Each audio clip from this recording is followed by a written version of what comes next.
Hello guys, तो आज का हमारा चैप्टर है इलेक्ट्रोकेमिस्ट्री। तो चालू करते हैं।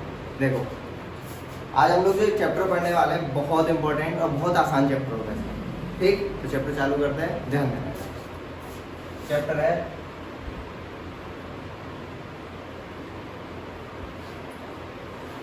इलेक्ट्रोकेमिस्ट्री। इलेक्ट्रोकेमिस्ट्री के बारे में बात करते हैं। देखो, द वर्ड इलेक्ट्रोकेमिस्ट्री आपको क्या बताता है, समझना, देखना है, ध्यान देना।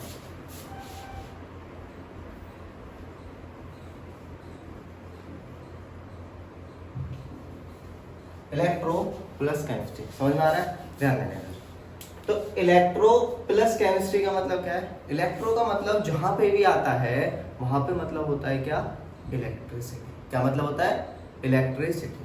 तो इसका मतलब हम लोग यहाँ पे एक चीज देखने वाले हैं, क्या? इलेक्ट्रिसिटी। और दूसरी चीज क्या है? केमिस्ट्री। केमिस्ट्री क्या है? Science of chemicals. अगर मैं सीधा सीधा दो शब्दों में बात करूं तो केमिकल्स का जो साइंस है उसको क्या बोलते हैं? केमिस्ट्री। ठीक, तो ये हो गया केमिकल।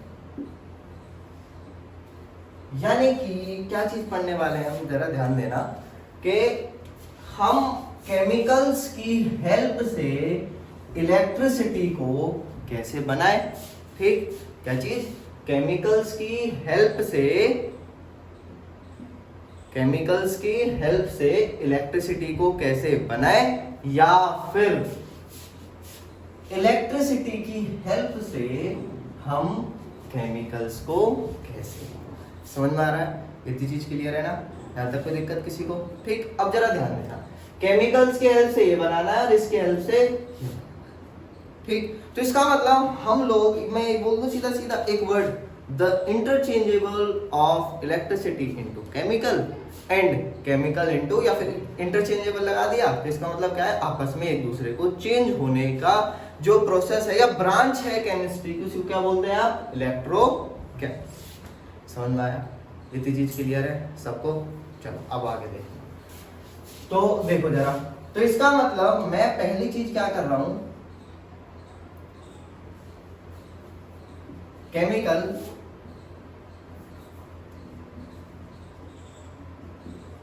को या केमिकल की हेल्प से इलेक्ट्रिसिटी को जनरेट कर। ठीक, दूसरी चीज मैं क्या कर रहा हूं, कोई भी केमिकल है, ठीक, पहले मेरे पास केमिकल ही होगा, यानी कि कोई ना कोई सब्सटेंस होगा और उससे मैं नई चीज बनाऊंगा, यानी कि केमिकल प्रोसेस करूंगा। तो जैसे मैंने दूसरी चीज लिख दी मैंने यहाँ पे कि ए से क्या बना?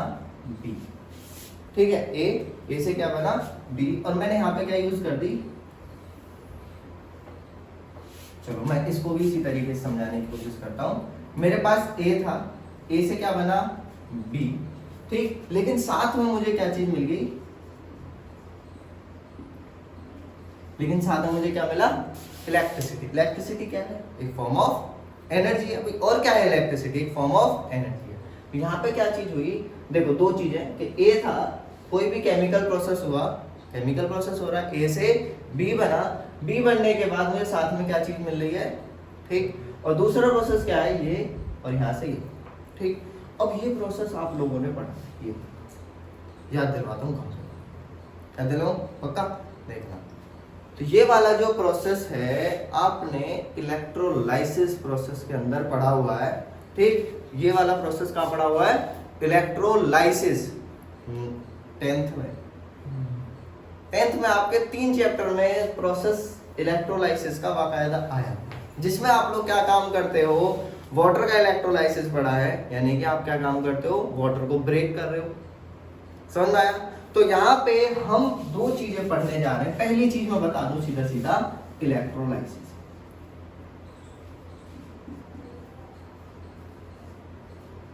पहली चीज क्या है? इलेक्ट्रोलाइसिस।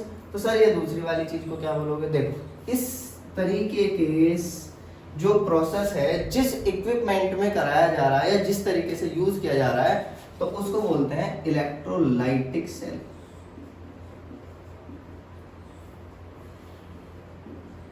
क्या बोलते हैं? Electrolytic cell. यानी कि हम इसमें पहली चीज क्या पढ़ने वाले हैं, इलेक्ट्रोलाइटिक सेल। दूसरा क्या होगा, इलेक्ट्रोकेमिकल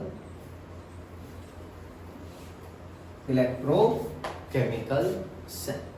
तो हम यहाँ पे दो चीज पढ़ेंगे, क्या, एक तो इलेक्ट्रोकेमिकल सेल और दूसरा इलेक्ट्रोलाइटिक सेल। दोनों चीज एक दूसरे के बिल्कुल अपोजिट है। अपोजिट किस तरीके से है, एक चीज में तो हमें क्या काम करना है, इलेक्ट्रिसिटी बनानी है, और एक चीज में इलेक्ट्रिसिटी का यूज करना है। तो ये थोड़ा सा बस इनके अंदर डिफरेंस। अब कैसे कैसे करना है, क्या क्या चीजें करनी है, वो हम धीरे धीरे करके आगे पढ़ेंगे, पर उससे पहले इन दोनों के बीच का डिफरेंस। ठीक, तो आप लोग फटाफट से लिखो इलेक्ट्रोकेमिस्ट्री, फटाफट से लिखो इलेक्ट्रोकेमिस्ट्री। ठीक, इलेक्ट्रोकेमिस्ट्री क्या है, लिखो the branch of chemistry that deals with the interconversion of the branch of chemistry that deals with the interconversion of chemical and electrical energy। सही है, बिल्कुल सही, केमिकल एंड इलेक्ट्रिकल एनर्जी। ठीक, रह गया the branch of chemistry that deals with the study of chemical and electrical energy. समझ में आ गया सबके, क्लियर, आप लोगों को भी आ रहा है। चलो अब ध्यान दें, अब मैं क्यों पढ़ूं इसे, सबसे बड़ी बात है ना, क्या मतलब है। देखो आजकल का अगर हम ट्रेंड देखें या मॉडर्न चीजों को देखें, तो हम लोग इस तरफ बढ़ रहे हैं कि हम एनर्जी को स्टोर कर रहे हैं, है ना। और आजकल जो बेसिक एनर्जी है वो कौन सी है, इलेक्ट्रिसिटी। भाई साहब 1 घंटे 2 घंटे के लिए इलेक्ट्रिसिटी चले जाए, आपके घर में इन्वर्टर ना हो तो हालत खराब हो जाती है। ठीक, और अगर वो समय ऐसा हो जिस टाइम पर तुम्हें आग से नींद आ रही हो तो मजा सही आ जाए ना, एकदम ऐसी नींद पूरी होती है क्या, समझा जाए बस पूछो, ठीक है ना। तो वो क्या चीज है, इलेक्ट्रिसिटी। तो अगर हम इलेक्ट्रिसिटी को बनाना चाहते हैं, सोचने वाली बात, तो किस तरीके से बना सकते हैं। क्या आज भी हम वही पुराने तरीके अपनाएं, या और कोई भी तरीका हो सकता है इलेक्ट्रिसिटी को बनाने का। ठीक, तो हम लोगों ने क्या काम किया, अलग अलग एक्सपेरिमेंट्स करे, चीजें देखी, फिर समझी कि आखिरकार ये हो क्या रहा है ना। फिर हमारे दिमाग में एक कंसेप्ट आया कि यार इलेक्ट्रोकेमिस्ट्री जैसी चीज होनी भी चाहिए।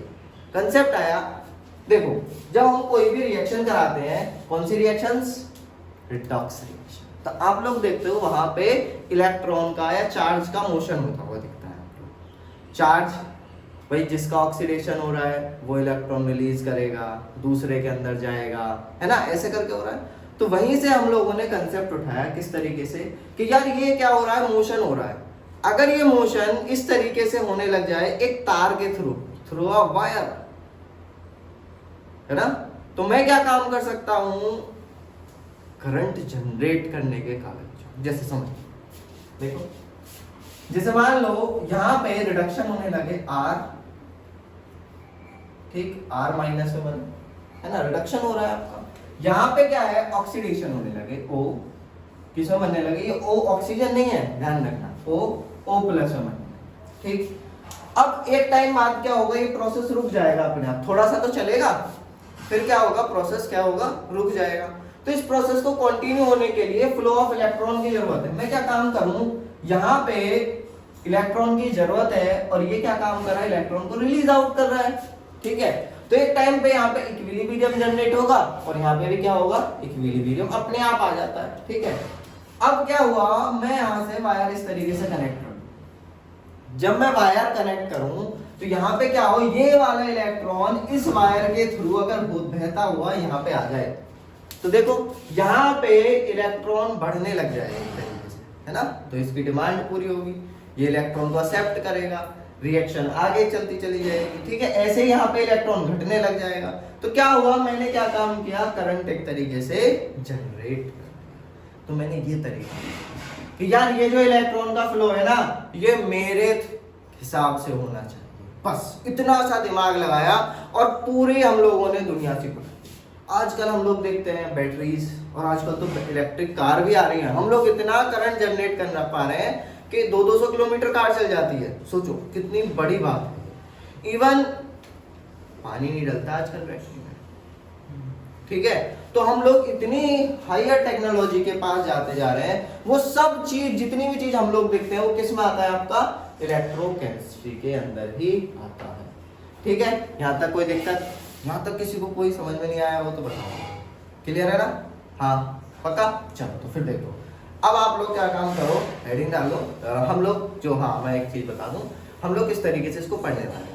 देखो आपका प्रोसेस कैसा भी सही, मुझे नहीं पता, लेकिन हम लोग पहले इलेक्ट्रोकेमिकल सेल, इलेक्ट्रोकेमिकल सेल पढ़ने के बाद इलेक्ट्रोलाइटिक सेल पढ़ेंगे, ठीक। और इलेक्ट्रोलाइटिक सेल जब हमारा हो जाएगा तो हम पढ़ेंगे इसमें कॉमर्शियल सेल्स, ठीक है ना। कॉमर्शियल सेल्स, कॉमर्शियल सेल्स क्या है आप देखते हो? तो एक तो वो आता है आपका घड़ी में डलने वाला सेल जो होता है ना, वो सब लोगों ने तोड़ा होगा, उसके अंदर ब्लैक ब्लैक मटेरियल निकलता है बहुत सारा, ठीक। एक हमारा आप लोग घर में लिथियम बैटरी लगी रहती है, लेड बैटरी, सॉरी लिथियम नहीं बोला, लेड बैटरी। लेड बैटरी देखिए ना, वो पानी डालने वाली जो बैटरा होता है, बैटरा जिनको आप बैटरा बैटरा करते हैं, तो वो क्या है? इन्वर्टर बैटरा, हाँ ठीक है। तो वो क्या है आपका, उसे पढ़ेंगे हम लोग, ठीक। एक आप लोगों ने देखा होगा वो एक घड़ी में सेल डलता है छोटा सा मरकरी से, उसको देखेंगे, ठीक है। तो कॉमर्शियल सेल में हम लोग ये देखेंगे। तो स्टेप बाय स्टेप चलेंगे, ऐसे ऐसे, ठीक। तो आज हम चालू करने जा रहे हैं कौन सा? Electrochemical cell. सर हमारे सर तो ऐसे करते हैं कि इलेक्ट्रोकेमिकल सेल और इलेक्ट्रोलाइटिक सेल में डिफरेंस लिखवा रखा है। अरे सबका अपना अपना तरीका है। मैं क्या काम करता हूँ, मैं क्या काम करूंगा, आपको इलेक्ट्रोलाइटिक सेल पढ़ाऊंगा, इलेक्ट्रोकेमिकल सेल पढ़ाऊंगा, और बाद में चल के क्या काम करेंगे, इन दोनों के बीच में डिफरेंस। सही है। डिफरेंस करने से क्या होगा, चीजें पिछली वाली क्या होंगी, रिवाइज। सही है, ठीक है ना। तो आगे चल के डिफरेंस करेंगे जब हम दोनों सेल्स पढ़ेंगे, ठीक। अभी वैसे रफ चीजें तुम्हारे दिमाग में सेटअप होगी होंगी दोनों सेल्स के बारे में, होगी ना सेटअप। तो वही चीज आपके दिमाग में सेटअप होनी चाहिए, और उसके हिसाब से हमें क्या काम करनी है, स्टडी करनी है। समझ में आ रहा है इतना? इतनी कोई भी दिक्कत? चलो आगे देखते हैं।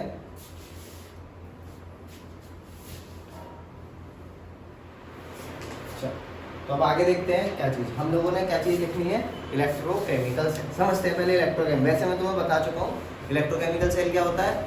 वो सेल, कौन सा सेल, जो कि क्या काम करता है, केमिकल एनर्जी को किसमें चेंज करता है, इलेक्ट्रिकल एनर्जी। तो लिखो पहले ये चीज लिखो, देखो द सेल, ये लिखो सेल, द सेल ऑब्लिक कर दो डिवाइस, है ना।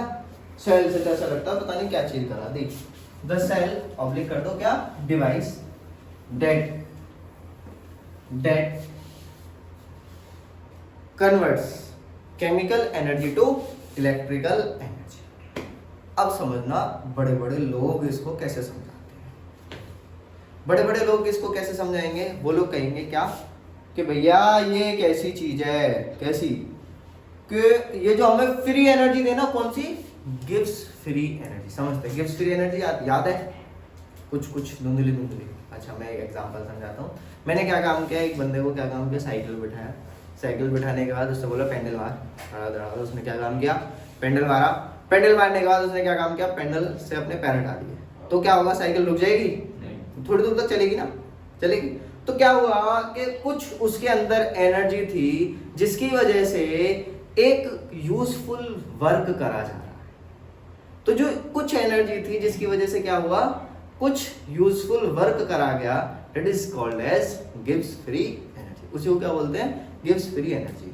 तो ऐसी एनर्जी जो कि क्या काम करती है, एक यूजफुल वर्क करने के काम में आती है, उसको बोलते हैं क्या, गिव्स फ्री एनर्जी। अब चलो ये छोटा सा मैंने एक एग्जांपल से, बहुत डिटेल में नहीं जाएंगे इसके, है ना। तो वो लोग बोलते हैं कि इस ऐसी कोई प्रोसेस या ऐसा एक डिवाइस जिसमें हमें गिव्स फ्री एनर्जी मिले in the form of electricity. किसकी फॉर्म में मिले, इलेक्ट्रिसिटी की फॉर्म में हमें गिव्स फ्री एनर्जी मिल जाए, तो उसको क्या बोलोगे, कौन सा सेल, इलेक्ट्रोकेमिकल सेल। समझ में आया ना। चलो चालू करते हैं electrochemical cell.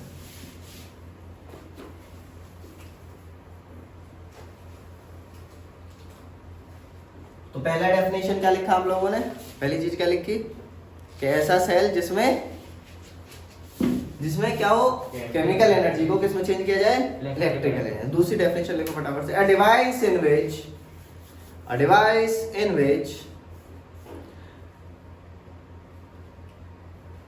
the redox reaction is carried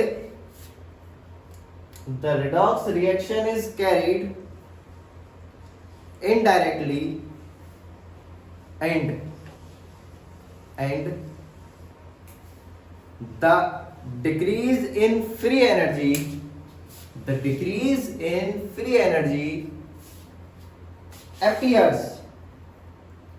appears in the form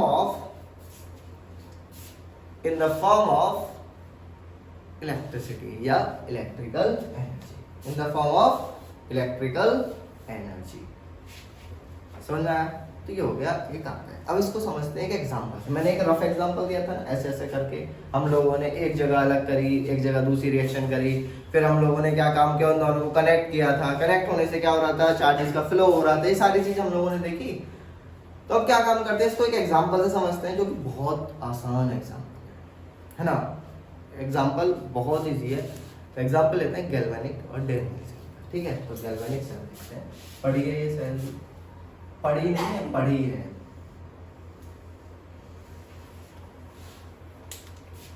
भाई फोटो थोड़ा सा कोशिश करूंगा सही बने, टेढ़ा मेढ़ा सा ना बने।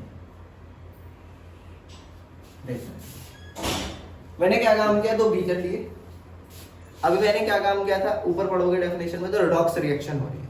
मैं क्या काम करूंगा, रिडॉक्स रिएक्शन को इस तरीके से कराऊंगा कि जो उसमें ऑक्सीडेशन होता है, पढ़ा है ना रिडॉक्स रिएक्शन, समझते हैं रिडॉक्स रिएक्शन में, बताता हूं एक बार। ऐसी रिएक्शन जिनके अंदर क्या हो, ऑक्सीडेशन भी हो और साथ में क्या हो, रिडक्शन, यानी कि दोनों चीजें क्या हो, साथ में होनी चाहिए। तो ऐसी रिएक्शंस को क्या बोलते हैं, रिडॉक्स रिएक्शन। तो जो ऑक्सीडेशन वाला पार्ट है वो अलग हो और जो रिडक्शन वाला पार्ट है वो अलग हो। तो ऐसी रिएक्शंस को हम लोग देखने जा रहे हैं। तो हम लोगों ने क्या काम किया, ऑक्सीडेशन वाले के लिए अलग चीज बना ली और रिडक्शन वाले के लिए अलग, ठीक है। तो एग्जांपल समझते हैं। अब यहाँ के भाई आपको पता है क्या चीज होने वाली है, मैंने क्या काम किया, इलेक्ट्रोड लगा दी इसके अंदर। क्या काम किया, इलेक्ट्रोड। अब ये इलेक्ट्रोड क्या बला आ गई है ना, समझते हैं ना, समझ में आता है इलेक्ट्रोड क्या है। हाँ, किसी को कोई सुन के क्या लगता है, इलेक्ट्रोड कितना भयानक सा, क्या है इलेक्ट्रोड, सीधा सीधा आया कुछ, इलेक्ट्रोड क्या सुना होगा ना बहुत, रॉड, सीधी सीधी बात है भाई, कोई भी ऐसी मेटल की या किसी भी चीज की रॉड, ठीक है, प्योर मेटल की बोल सकते हो, लेकिन नॉन मेटल भी यहाँ पे यूज किया जाए, ग्रेफाइट यूज वगैरह कर लिया जाता है ना, हाइड्रोजन भी यूज कर लिया जाता है यहाँ पे। तो इनकी क्या है, सीधा सीधा रॉड, जो कि हमारे यहाँ पे यूज आने वाली है, ठीक है। चलो चलते हैं। हमने क्या काम किया, दोनों रॉड लगा दी, इलेक्ट्रोड लगा दी, जिनको क्या बोला हम लोगों ने, इलेक्ट्रोड बोलते हैं, ठीक। अब ये वाली रॉड जो ली मैंने, जिंक की ले ली। ये वाली रॉड जो ले ली, ये किसकी ले ली, कॉपर की ले ली, ठीक। एक रॉड किसकी ली, जिंक की, एक रॉड ली किसकी, कॉपर की। इसके अंदर मैंने एक इलेक्ट्रोलाइटिक सॉल्यूशन भर दिया। अब ये फिर से नई चीज आई निकल गई, क्या भरा, इलेक्ट्रोलाइटिक सॉल्यूशन। मैंने इसके अंदर भी क्या काम किया, क्या भर दिया, इलेक्ट्रोलाइटिक सॉल्यूशन भर दिया। इसके अंदर क्या काम किया, इलेक्ट्रोलाइटिक सॉल्यूशन भरा, इलेक्ट्रोलाइटिक सॉल्यूशन। इसके अंदर इलेक्ट्रोलाइटिक सॉल्यूशन भरा, जिंक सल्फेट, ZnSO4 था। और इसके अंदर क्या काम किया, किसका भर दिया, कॉपर सल्फेट का, आसान है, CuSO4। अब देखना, पहले समझते हैं इलेक्ट्रोलाइटिक सॉल्यूशन क्या होता है, या इलेक्ट्रोलाइट्स क्या होता है। सबसे आसान बात, इलेक्ट्रोलाइट समझ जाएंगे तो इलेक्ट्रोलाइटिक सॉल्यूशन हमारे अपने आप ही समझ में आ जाएगा। समझना जरा, इलेक्ट्रोलाइट और इलेक्ट्रोलाइटिक सॉल्यूशन क्या होता है। कोई भी ऐसी चीज जिसको सॉल्यूशन के अंदर या सॉल्वेंट के अंदर डाला जाए, वो आयंस में बिखर जाएगा, है ना, उसको क्या बोलोगे आप, इलेक्ट्रोलाइट। एग्जाम्पल बिल्कुल सही, क्या, नमक। आपका भैया आपने क्या काम किया, नमक लिया, नमक लेने के बाद क्या काम किया, उसको वाटर में डाला, तुरंत क्या होता है, वो Na+ और Cl- ब्रेक होता है कि नहीं होता, अरे होता है ना, पक्की बात है। और कोई एग्जांपल उठा सकते हो, सारे एसिड बेस, है ना, वो क्या काम होते हैं, कुछ तो कंप्लीटली ब्रेक होते हैं। तो ध्यान रखना, जो कंप्लीटली ब्रेक होते हैं उन्हीं को क्या बोलते हो, इलेक्ट्रॉन। ऐसा नहीं होना चाहिए कि आपने ले ली भाई ये भी तो ब्रेक हो रहा है CH3COOH, लेकिन हम इसको इलेक्ट्रोलाइट में गिनते नहीं है। वो क्या होना चाहिए, कंप्लीटली ब्रेक होना चाहिए। CH3COOH को आपको पता है ये वीक बेस, वीक एसिड है। तो जब ये वीक एसिड है तो ये क्या होगा, पूरी तरीके से डिसोसिएट नहीं होगा। तो ऐसी कोई भी चीज जो कंप्लीटली अपने आयंस में टूट जाए उसको क्या बोलते हैं, इलेक्ट्रॉन। समझ में आ गया, पक्की बात। चलो आसान सी चीजें, चलो इनको मेंशन कर लेंगे अपने नोट्स वगैरह में, लिखते रहना है ना, मैं लिखवा दूंगा। बाकी ऐसी कोई डरने घबराने वाली बात नहीं, वो पुरानी चीजें हैं और आप लोग काफी टाइम बाद पढ़ रहे हो तो चीजें जो है वो तगड़े करके याद हो गई हैं, है ना, इसका मतलब अपोजिट है वैसे। चलो अब क्या काम हुआ, जब यहाँ पे ये चीज हुई तो यहाँ पे हमने एक चीज ऑब्जर्व करी कि यार यहां से जिंक जो है वो छुट के Zn2+ में ब्रेक हो रहा है। क्या हो रहा है, जिंक छुट के गिर रहा है यहाँ पे, यानी कि सॉल्यूशन के अंदर आता जा रहा है। क्या हो रहा है, मैं लिख दे रहा हूं फिर से, Zn2+ में ब्रेक हो रहा है और यहाँ पे इसी के अंदर यहीं पे इलेक्ट्रॉन स्टोर होते जा रहा है। देखना क्या चीज हुई, जिंक छुट के यहाँ गिर रहा है, यानी कि जिंक जो है Zn2+ में चेंज हो रहा है और 2 इलेक्ट्रॉन ऊपर किसमें स्टोर हो रहे हैं, आपकी रॉड जो आपने लगाई थी, किसकी रॉड लगाई है, जिंक की लगाई है, ऑब्वियस बात है। ऐसे यहाँ पे क्या चीज हो रही थी, यहाँ पे हो रहा था कि कॉपर जो है किसमें जा रहा था, Copper2+ किसमें जा रहा है, कॉपर में जा रहा है, यानी कि इलेक्ट्रॉन एक्सेप्ट कर रहा है और कहां जा रहा है, ऊपर जा रहा है। और एक टाइम बाद क्या हो जाएगा, ये प्रोसेस अपने आप ही रुक जाएगा, है ना, ज्यादा लंबा प्रोसेस नहीं चलेगा। जब आपने इलेक्ट्रोलाइट डालने के तुरंत बाद ही हुई, तो मैं एक तरीके से ये बोल दूं कि यहां पर तो पोटेंशियल ज्यादा हो रहा है और यहाँ पर पोटेंशियल कम हो रहा है। यहाँ पे नेगेटिव चार्ज स्टोर हो रहा है, यहाँ पे क्या हो रहा है, पॉजिटिव। तो मैं क्या काम करूं, मैं इन दोनों को अगर कनेक्ट कर देता हूं तो यहाँ इलेक्ट्रॉन जा रहा है, तो इलेक्ट्रॉन कहाँ चला जाएगा, यहाँ कम है इलेक्ट्रॉन, तो इलेक्ट्रॉन कहाँ चला जाएगा यहाँ। तो मैंने क्या काम किया, एक वायर से जिसमें मैंने गैल्वेनोमीटर फिट किया और इसको कनेक्ट कर दिया। सर पक्की बात, समझ में आ रहा है, क्लियर है ना। क्या क्या हुआ, दोबारा से एक बार देख लेते हैं क्या क्या हुआ। मैंने क्या काम किया था, 2 बर्तन लिए, बर्तन का मतलब बीकर, हाँ शायद केमिस्ट्री वाले बीकर बोल रहे थे। तो क्या काम किया मैंने, 2 बर्तन लिए, बर्तन लेने के बाद उसमें जिंक की रॉड डाली, उसमें किसकी डाली, फिट करी, कॉपर की। एक में जिंक का ही सॉल्यूशन भर दिया, जिंक सल्फेट, उसमें किसका भर दिया, कॉपर सल्फेट, सेम भर दिया बिल्कुल। भरने के बाद मैंने देखा कुछ देर बाद कि मैंने ये कनेक्ट किया ऐसे करके, मुझे नहीं पता था ये प्रोसेस हो रही है, तो हम अब बताते हैं, ठीक है। मैंने जैसे ये तार से कनेक्ट करे तो इसमें गैल्वेनोमीटर में थोड़ी सी रीडिंग लिखी, अब ये क्या हुआ, करंट फ्लो हो गया। कुछ देर तक तो ये चीज देखने को मिली, फिर क्या हुआ, रुक गया। ऐसा क्यों हुआ वो भी देखेंगे। क्या हुआ, हम लोगों ने ये चीज, अब क्या हुआ, कुछ देर तक तो करंट फ्लो हुआ, कुछ देर बाद क्या हुआ, करंट का फ्लो होना रुक। अब ऐसा दिक्कत आ गई, कैसे कि भाई फिर से इक्विलिब्रियम अटेन हो जाएगा। कितनी देर फ्लो खराब हो गया, अच्छा क्यों, क्योंकि आयनिक बैलेंस आ गया, इक्विलिब्रियम अटेन हो जाएगा। अब इस इक्विलिब्रियम को ब्रेक करने के लिए, यानी कि लगातार इस करंट का फ्लो होने के लिए, आपको एक चीज पढ़ी होगी 10th क्लास में, याद दिलवाता हूँ कि भैया अगर करंट का फ्लो लगातार तुम्हें करवाना है तो the circuit should be closed, है ना। सर्किट कैसा होना चाहिए, क्लोज होना चाहिए। तो हमें इस क्या काम करना है, एक तरीके से सर्किट ही बन गए, बनना है कि नहीं बनना। तो अगर मैं यहाँ बल्ब लगा देता तो बल्ब थोड़ा सा जलता, फिर हो सकता था बंद हो जाए। तो क्या काम किया, इस सर्किट को पूरा बंद करने के लिए हम लोगों ने यहाँ पे एक चीज लगा दी, it is called as salt bridge. क्या लगा दिया, सॉल्ट ब्रिज, लिख दो यहाँ पे।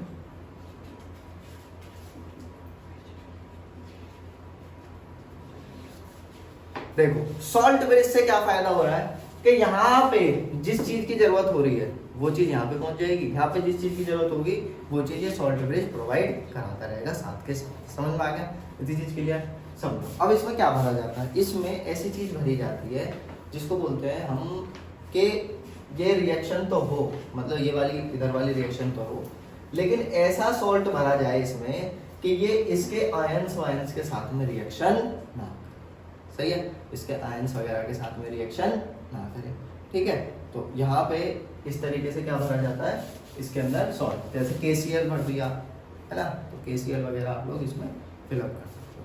तो हमने क्या काम किया, KCl इसके अंदर डाल दिया। मान सर एक बात दिमाग में नहीं आ रही, तो सर ये KCl जो है तो ट्यूब है, अगर हम इसमें KCl ऐसे ही भर देंगे, मतलब किसके फॉर्म में भरेंगे, सॉलिड फॉर्म में, लिक्विड फॉर्म में, है ना, दिमाग में चीज़ आती है ना कि कैसे करके भरा जाए। भाई यूट्यूब में ही तो भर रहे हो, यूट्यूब में भर रहे हो, है ना, यूट्यूब दिख रहा है ऐसे करके, ठीक, तो यूट्यूब में भर रहे हो आप लोग, तो समझना तो कैसे होगा।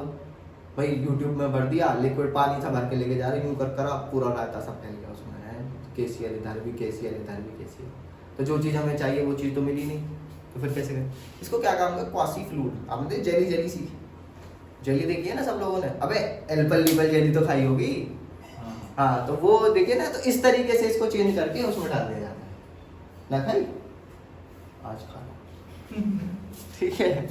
चलो, तो क्या काम किया हम लोगों ने, क्या भरा इसमें KCl, हम लोग नॉर्मली KCl वगैरह ऐसा कुछ सॉल्ट ले लेते हैं, इसको फिलअप करते हैं। और फिल करने के बाद देखना क्या हुआ, यहाँ पे क्या आ रहा था, जिंक इकट्ठा हो रहा था। भाई एक बात बताओ, हमने SO4 तो एक ही लिमिट में ही लिया था ना, एक ही बार भरा था, तो SO जिंक ज्यादा होता चला जाएगा यहाँ पे, और SO4 क्या हो गया, कम, यानी कि यहाँ पे डेफिशिएंसी, कमी किसकी होगी, SO4। मैं सीधा सीधा बोल दूं कि नेगेटिव चार्ज वाले की कमी होगी। तो यहाँ पे अगर मैंने KCl पढ़ा है, बड़ा भरा है, तो यहाँ पे क्या मिल जाएगा मुझे, एनायन गिरने लग जाएगा। यहाँ पे क्या गिरेगा, एनायन, और यहाँ पे क्या गिरेगा बेटू, कैटायन। कह दो इस तरीके से, कोई भी ऐसा अगर सॉल्ट फिलअप किया है तो इधर एनायन गिर गया, उधर क्या गिर गया, कैटायन। तो मेरा क्या हुआ, आयनिक बैलेंस यहाँ पे बन गया आयनिक बैलेंस। जहां पे किसकी कमी हो रही थी, SO4 की, वहां पे किसकी कमी हो रही थी, भाई किसकी कमी हो रही थी, पॉजिटिव चार्ज की। SO4 बढ़ता बढ़ता जा रहा था, तो अगर बढ़ता बढ़ता जाएगा तो क्या होगा, एक तरीके से भाई ये रिएक्शन जो चल रही थी, इलेक्ट्रॉन का जो फ्लो चल रहा था वो क्या हो जाएगा, रुक जाएगा। तो उस फ्लो को मेंटेन करने के लिए हमने क्या चीज लगाई, सॉल्ट ब्रिज। सॉल्ट ब्रिज से क्या चीज हो रहा है, हम लोग इसको एक तो सर्किट को कंप्लीट कर रहे हैं, दूसरा क्या काम कर रहे हैं, आयंस मेंटेन।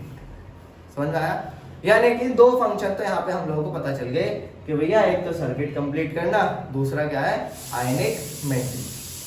ठीक है, एक सारी चीज हमारी होगी। इसका मतलब अब जो करंट फ्लो हो रहा था वो लगातार क्या होता रहेगा, इसमें करंट फ्लो होता रहेगा कि नहीं होता रहेगा, पक्की बात है। समझ में आ रहा है इतनी चीज क्लियर।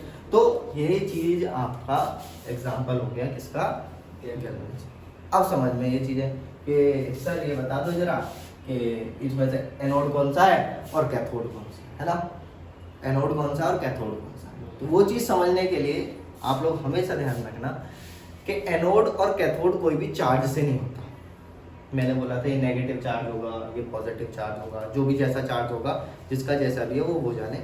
लेकिन आप लोगों को हमेशा ये ध्यान रखना है एनोड कैन भी पॉजिटिव और नेगेटिव, लेकिन एक रूल कभी नहीं बदलता, क्या कि एनोड पे हमेशा क्या होगा, ऑक्सीडेशन। ध्यान रखना, एनोड पे क्या होगा, हमेशा ऑक्सीडेशन। तो इन दोनों में से जिस पे भी ऑक्सीडेशन हो वो क्या होगा, आपका एनोड, और दूसरा वाला क्या हो जाएगा, कैथोड।